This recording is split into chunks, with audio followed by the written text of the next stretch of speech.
Super Pumped: The Battle for Uber by Mike Isaac. Picture a freezing winter night in Portland, Oregon, back in 2014. City transportation officers are prowling the streets, but they're not heading home for the night. They're hunting for criminals. Except their target isn't some bank robber or cat burglar. They're looking for anyone driving for a scrappy startup called Uber. For months, Portland had been trying to negotiate with this company. The city prided itself on being progressive, and had even crafted special regulations to welcome Airbnb, another rule-breaking startup. They were ready to work something out. But Uber's founder, a guy named Travis Kalanick, was done playing nice.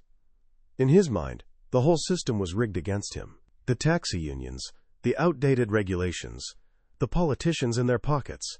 It was all just a corrupt machine built to crush innovation. To Travis, Uber wasn't simply an app for getting rides. It was a revolution, and revolutions don't politely ask permission. So that night, Uber launched in Portland without approval. The city's transportation commissioner, Steve Novick, a bulldog of a man, absolutely lost it. He'd literally screamed into the phone at an Uber executive just hours earlier, "Get your company out of our city." Now he'd sent his officers out with crystal-clear orders: hail an Uber, wait for the driver to show up, then slap them with thousands in fines and threaten to impound their vehicle. One officer, Eric England, stationed himself outside a concert hall, pretending to be a symphony patron needing a ride. He opened the app and requested a car. A driver accepted, 5 minutes away. Then something weird happened. The driver canceled. The little car on his phone screen just vanished into thin air. He tried again. Same thing. What Officer England didn't realize was that someone was watching him. Hunting him, actually, through a piece of software. He'd been gray-balled. Uber had quietly developed a secret weapon to identify cops and regulators, feed them a fake version of the app showing phantom cars, and make it virtually impossible to catch any real drivers. They were fighting a digital war, and Portland had essentially brought a butter knife to a gunfight. This single night captures perfectly the wild story you're about to hear. Sure, it's about Uber, but really it's about Travis Kalanick, a brilliant, driven, and deeply complicated visionary who built one of the most valuable and controversial companies in Silicon Valley history. Mike Isaac's book, Super Pumped, reads less like a typical business book and more like a modern epic about ambition, hubris, and the wild west of tech. It sold hundreds of thousands of copies and got turned into a hit TV series because it reveals how a simple idea, pressing a button to summon a ride, unleashed a global empire built on a philosophy of winning at absolutely any cost. By the time we're done, you'll understand the mindset that convinces a founder that breaking laws isn't just acceptable but necessary. You'll see how billions in investment money can act like rocket fuel and poison simultaneously. And you'll witness one of the most powerful cautionary tales of our era, a man who genuinely changed the world but nearly destroyed himself and everything he built in the process.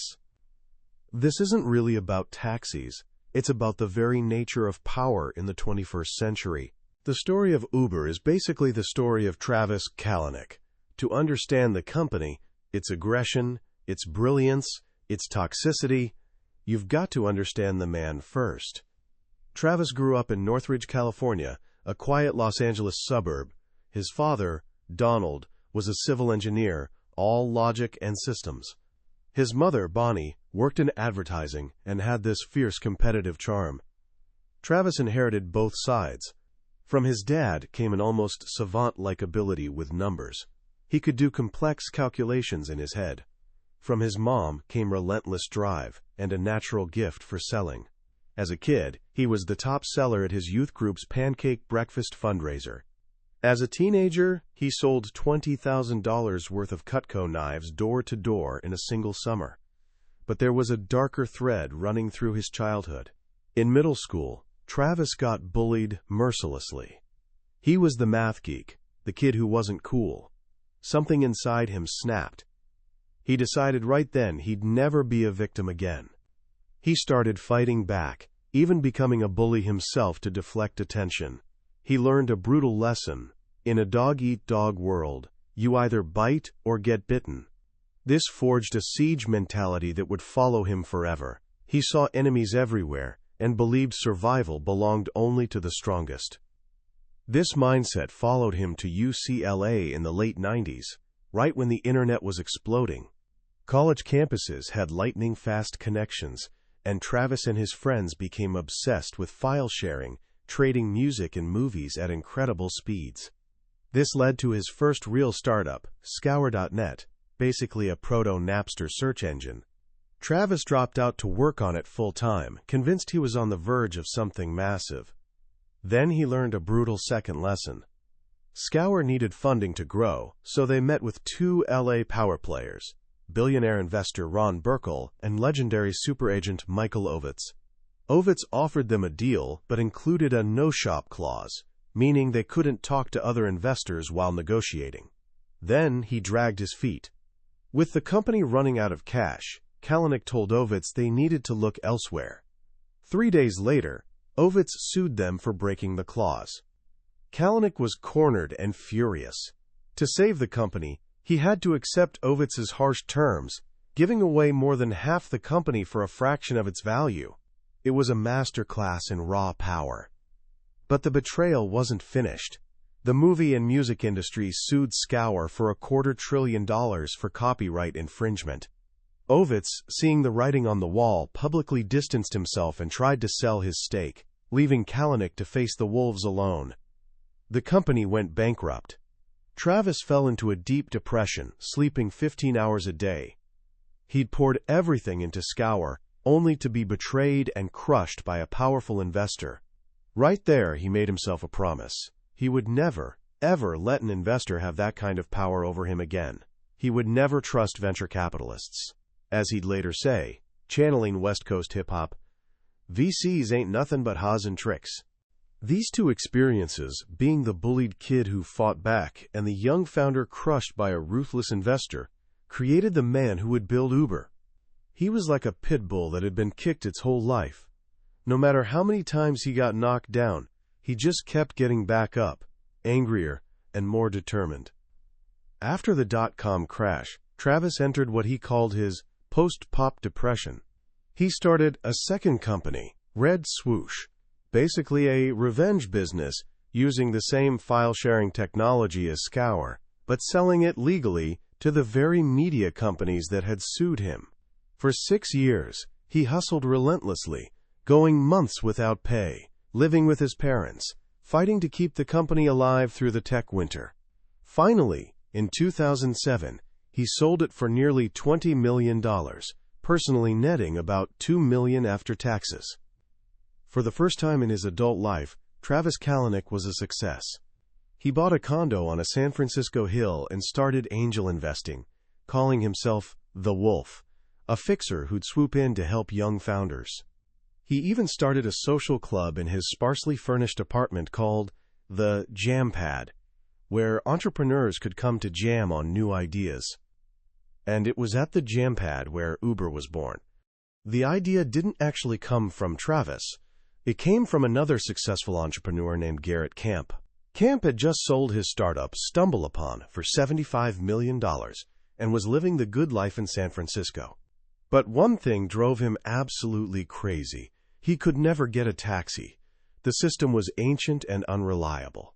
He'd call multiple companies, take whichever showed up first, and ghost the rest. Eventually, the taxi companies blacklisted him. Here he was, a millionaire in one of the most tech-advanced cities on Earth, and he couldn't get a simple ride across town. Then, in 2007, Steve Jobs unveiled the iPhone. The iPhone wasn't just a phone. It was a powerful computer in everyone's pocket, complete with GPS. One night, watching Casino Royale, Camp saw James Bond track his car on a map on his phone. A light bulb went off. What if you could press a button and a car would just show up? What if you could watch it coming on a map, like Bond? He'd call it Uber Cab. Camp became obsessed. He talked about it constantly at the Jam Pad, especially to Travis. The vision was elegant, an exclusive high-end black car service for professionals like them. Mercedes, BMWs, Lincolns, everyone's private driver. At worst, he figured he'd create a convenient service for himself and friends. At best, it could be worth billions. Initially, neither wanted to run it. They were enjoying their post-startup freedom. But Kemp was persistent. After drunken nights in Paris crunching numbers on napkins, he finally wore Kalanick down. They knew this idea would mean war against the entrenched taxi industry. It needed a fighter. And they both knew Travis Kalanick was that fighter. In the early days, Uber wasn't even an app. It was a website where you could request a car. Neither Kalanick nor Kemp wanted to be full-time CEO, so Kalanick tweeted out a job opening. Looking for entrepreneurial product manager/business development killer. Big equity, big people involved. A 26-year-old intern in Chicago named Ryan Graves saw the tweet and replied, "Here's a tip, email me." That cheeky reply would eventually make him a billionaire. Graves became Uber's first employee and, briefly, its first CEO. He was hard-working, a good guy, but he wasn't a visionary leader. Investors were interested in Uber but not in Graves leading it.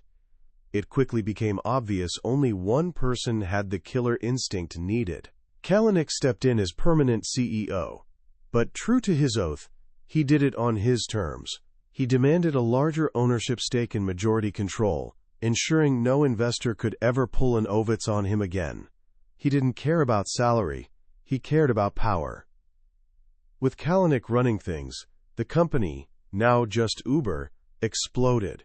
The early vision was luxury and exclusivity. They handed out free iPhones to limo drivers to get them on the network. They gave promotional gift cards to San Francisco's tech elite, turning the app into a status symbol. The experience was designed to be frictionless. You could watch your car approaching, the cars were clean, and payment happened automatically. No fumbling for cash, no tips. You just got out. It felt like magic. Word spread like wildfire. But to truly scale, they needed a playbook. That fell to Austin Geit, an early intern who'd been rejected for a barista job the same day Uber hired her. She became Uber's first city launcher, parachuting into new markets like Seattle, Chicago, and New York, systematically building the service from scratch. The playbook was brilliantly simple. Find local limo companies with idle cars, give their drivers a free iPhone with the app, and offer them a way to make extra money during downtime. To jumpstart the market, Uber would burn venture capital offering free rides to passengers and huge bonuses to drivers. It was the classic chicken and egg problem, and as one early manager put it, Uber solved that problem by straight up buying the chicken. The strategy was expensive, but it worked. Uber would barge into a new city, often illegally, and grow so popular with citizens so quickly that by the time regulators figured out what was happening, it was too late to shut them down. This became one of Kalanick's core values, principled confrontation. He believed the taxi industry was a corrupt cartel protected by outdated laws, and that Uber had a moral obligation to fight it for customers. If you ask for permission up front for something that's already legal, he once said, you'll never get it. But the real explosion didn't happen with black cars. It happened when Uber copied an idea from its smaller, friendlier rival, Lyft. Lyft pioneered peer-to-peer ride-sharing, letting everyday people use their own cars to give rides. Their cars had giant fluffy pink mustaches, and they promoted a friendly ride-in-the-front-seat vibe. Kalanick was initially nervous. Uber's drivers were all licensed professionals. Lyft was letting anyone with a driver's license get behind the wheel. But when he saw how popular Lyft was becoming, he knew he had to compete. Uber launched its own low-cost version, UberX, and the war began. For Kalanick, this was zero-sum. There wasn't room for two winners. He wanted nothing less than complete obliteration of his opponent. Uber played dirty. They booked thousands of fake Lyft rides, then canceled them. They sent employees to Lyft's driver recruitment events to poach their drivers. They bought billboards all over San Francisco with a giant black razor blade poised to cut off Lyft's pink mustache, captioned, "Shave the stash." To fund this war, Kalanick needed a massive war chest. This is where he and his new right-hand man, Emil Michael, truly shined. Michael was a master dealmaker, the smooth closer to Kalanick's fiery showmanship. Together they perfected the home show. Instead of traveling to pitch investors, they made the world's biggest investment firms come to them, competing for just 3 meeting slots per day. Kalanick would put on a dazzling performance, presenting slides filled with hockey stick growth curves that made investors' eyes light up. He positioned Uber alongside world-changing companies like Apple and Google, and himself among legendary founders like Jobs and Zuckerberg. Then Michael would swoop in to close, making investors sweat and playing them against each other for the best terms. They raised billions. And with every funding round, Kalanick consolidated power, demanding supervoting shares and stripping investors of information rights. He would never be at the mercy of moneymen again. This all peaked in 2015, at the height of Uber's power and arrogance. To celebrate hitting a major revenue milestone, Kalanick flew nearly 5,000 employees to Las Vegas for a week-long party called X to the X. The whole thing cost over $25 million. They rented entire clubs, managers did drugs with subordinates, and one employee even stole a party shuttle for a joyride. The grand finale was a private concert by Beyoncé. Kalanick paid her $6 million in Uber stock. A clearly drunk Kalanick stumbled on stage at the end, holding Beyoncé's hand and yelling into the microphone, "I love you, all of you." This was the peak. The moment when Uber employees, many of them former high school nerds, felt like kings of the world. It was also at this party that Kalanick unveiled his 14 company values, the commandments guiding his corporate empire. They read like bro-speak translations of Amazon's leadership principles, things like always be hustlin', meritocracy and toe-stepping, and most famously super pumped. To be super pumped meant having a do-whatever-it-takes attitude, working insane hours, and moving the company forward at all costs. It was the most important quality Kalanick looked for in recruits. But even at this triumph, there were warning signs. During a Q&A, one of Uber's most important investors, Bill Gurley, gave Kalanick advice. He said Kalanick's intensity was both a great strength and a great weakness. He pushed employees so hard they were smashing their heads through the ceiling. He suggested Kalanick help employees take better care of themselves, maybe even try yoga. Kalanick smirked and mockingly dropped into child's pose on stage. The message was clear. Uber wouldn't be resting. This winning-at-all-costs culture created an environment one employee described as a mix of Thomas Hobbes, Animal House, and the Wolf of Wall Street. It was a place where bullying managers were seen as high performers and protected by a virtually non-existent HR department. The New York office, led by pugnacious general manager Josh Moorer, was infamous for its bro culture and aggression. In other global offices, managers threw coffee mugs at subordinates and threatened them with baseball bats. The company's ethics were equally questionable. They created secret programs to spy on competitors. A program codenamed Hell tracked the location of every Lyft driver in real time, allowing Uber to lure them away with better incentives. A more clandestine unit, the Strategic Services Group, made up of ex-CIA and FBI operatives, conducted corporate espionage, impersonating drivers and riders to gather intelligence, even physically surveilling rival executives. Nowhere was this war more brutal than in China. Kalanick was obsessed with conquering the Chinese market, something no American tech CEO had ever done. He poured billions into a subsidy war against local giant Didi Chuxing. At its peak, Uber was losing $50 million a week in China, much of it to sophisticated fraud schemes, where drivers and riders colluded to create fake trips and collect bonuses. The anti-fraud team in San Francisco watched digital centipedes, a single driver's car followed by dozens of fake passenger accounts, scuttle across maps of Chinese cities, getting fat on Uber's money. To fight this fraud, Uber's engineers developed a tool that secretly fingerprinted every iPhone using the app, blatantly violating Apple's privacy rules.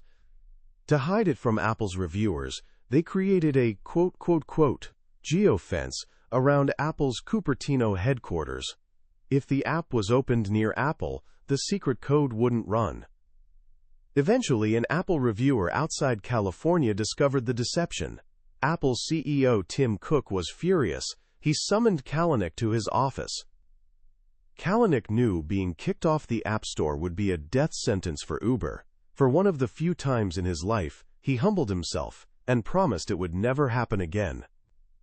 He'd survived a showdown with Tim Cook. As his fear melted away, it was replaced by renewed invincibility. If he could take on Apple, he could take on anyone. This feeling wouldn't last long. The year 2017 would become one of the worst periods of sustained crisis for any corporation in Silicon Valley history. It was a storm of self-inflicted wounds, and it all began with a hashtag. In January 2017, when President Trump announced his travel ban on several Muslim-majority countries, protesters flocked to airports nationwide.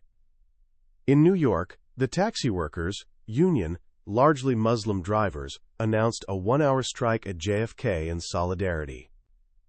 At the same time, Uber's New York office, trying to avoid price gouging accusations, tweeted they were turning off surge pricing at the airport. To the public, the timing looked terrible. It seemed like Uber was trying to break the strike and profit from protests. A Chicago tech worker with the Twitter handle @bro_pair snapped. He tweeted a hashtag idea, delete Uber. It exploded. The hashtag became a rallying cry not just against Uber's actions that day, but against everything the company represented. Its perceived collusion with Trump, Kalanick was on Trump's Business Advisory Council, its ruthless anti-labor policies, and the arrogant tech bro culture it embodied. In 1 week, more than 500,000 people permanently deleted their accounts.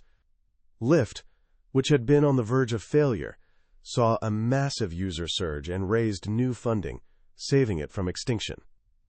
Under immense pressure from the public and employees, Kalanick was forced to resign from Trump's council. It was the first major crack in the armor. But just the beginning. On Sunday, February 19, 2017, a 24-year-old former Uber engineer named Susan Fowler published a blog post titled, "Reflecting on One Very, Very Strange Year at Uber." In nearly 3,000 words, she detailed a culture of systemic sexual harassment and an HR department that actively protected high-performing male offenders. On her very first day on a new team, her manager had propositioned her for sex over company chat.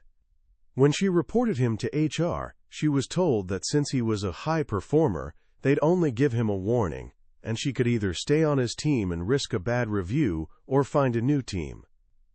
Fowler's post went nuclear. It was the match that lit the fuse.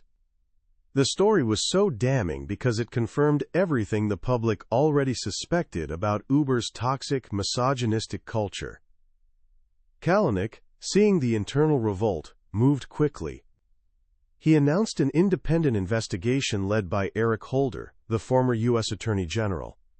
Just 4 days later, another bombshell. Google's self-driving car division, Waymo, filed a massive lawsuit against Uber, accusing them of stealing trade secrets. The suit alleged that Anthony Lewandowski, the star engineer Kalanick, had poached from Google to lead Uber's self-driving division, had downloaded 14,000 confidential files before leaving. It was calculated theft, Waymo claimed, that netted auto employees over $500 million and allowed Uber to revive a stalled program.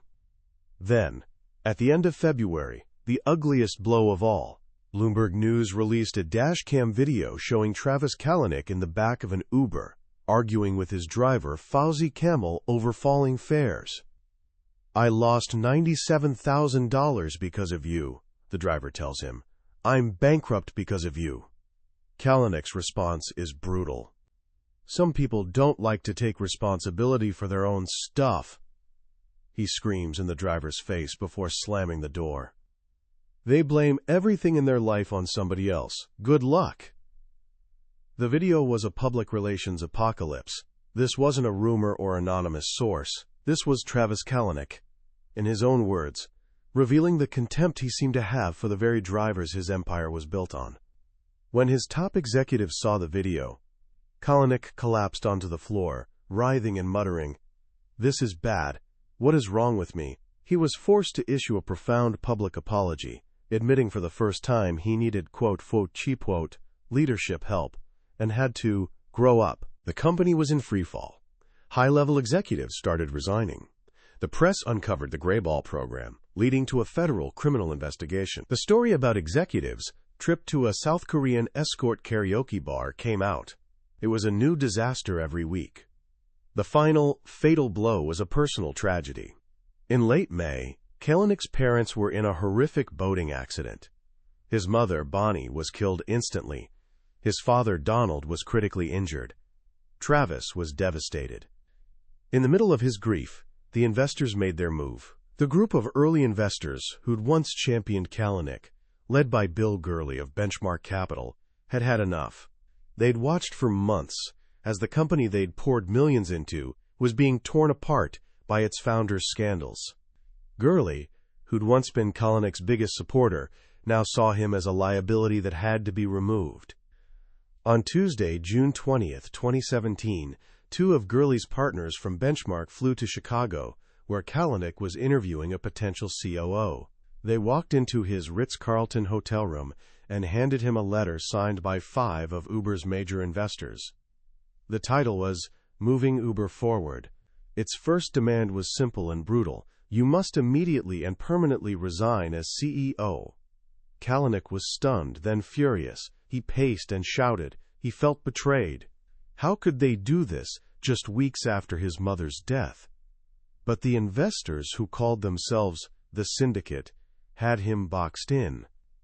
They gave him a deadline: resign by end of day, or they'd take the fight public, plastering the letter on the front page of the New York Times. Kalanick spent the day frantically calling allies, trying to rally support, but his power base had eroded. He was exhausted from the scandals, shattered by his mother's death. For the first time in his life, he was tired of fighting. Late that night, he agreed to their terms. He signed the resignation letter. Travis Kalanick, the founder and builder of Uber, was no longer its chief executive. The venture capitalists had won their revenge. In the chaotic search for a new CEO, the board ultimately landed on Dara Khosrowshahi, the respected and level-headed CEO of Expedia. He was the anti-Travis, calm, empathetic, and frankly boring. He was dubbed the new dad of Silicon Valley. Khosrowshahi's first mission was to undo everything Kalanick stood for. He threw out the 14 company values and replaced them with a new mantra: we do the right thing, period. He settled the Waymo lawsuit, sold off money-losing international businesses, and launched a $500 million ad campaign to repair the company's battered image. But the final severing of Kalanick from his creation came with what Bill Gurley called the grand bargain. Japanese conglomerate SoftBank invested billions into Uber, but on one condition: the company's governance had to be completely restructured. Kalanick's super voting shares were converted to one share, one vote, effectively stripping him of his iron grip on the company. The deal was signed in December 2017. Gurley had finally won. Kalanick had finally lost. In May 2019, Uber finally went public. Kalanick was present for the bell ringing, but was asked not to stand on the balcony with the new leadership team. In a moment of supreme irony for a company built on explosive growth, Uber's IPO was a disaster. The stock opened below its initial price, one of the worst first-day performances for a major American IPO in history. The king of the unicorns had been tamed by the harsh realities of the public market. The story of Superpumped is more than just the chronicle of a company. It's a profound and sometimes uncomfortable look into the nature of ambition in our modern world. When you strip away the billions of dollars, the celebrity parties, and the corporate espionage, you're left with a timeless question: how far is too far in pursuit of a world-changing idea? Travis Kalanick wasn't just building a company, he was waging war. He saw himself as a revolutionary, a trustbuster fighting a corrupt taxi cartel. And in many ways, he was right.